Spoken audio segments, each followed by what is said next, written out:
আমি একটা মাল্টিনেশনাল কোম্পানিতে কাজ করেছি অনেক বছর, সেখানে কিন্তু আমার ক্যারেক্টারটা এরকম ছিল না।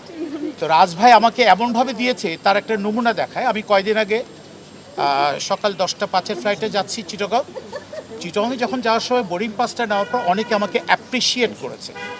সেখান থেকে আমার জন্য গাড়ি ছিল, গাড়ি রেখে আমি গাড়িটা দুপুরে ছেড়ে দিয়েছি, আমি যে পরে আসুক।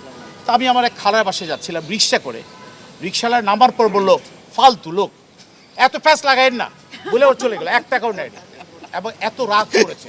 তো রাজ ভাই আমাকে কোন পর্যায়ে নিয়ে গেছে তো বুঝতেই পারছে। তো আমি একটা কর্পোরেট হাউসে কাজ করেছি প্রায় 22টি বছর, 4টি গাড়ি কথা রাখ, সেখানে কেউ বলতে পারবে না যে আমার ক্যারেক্টার খারাপ, সেখানে আজ আমার বয়স এত। তো সেই জায়গাটায় রাজ ভাই আমাকে এই জায়গাটায় নিয়ে গেছে, কিন্তু কেউ আমাকে এতটা বাজে কথা বলে যে আবার রিকশাওয়ালা ভাইটি বলেছে। যাক, তার প্রতি রেসপেক্ট, তার কাছে অতটা ভালো লেগেছে। শুধু তার কাছে না, প্রতিটি ক্যারেক্টার প্রতিটি মানুষের কাছে।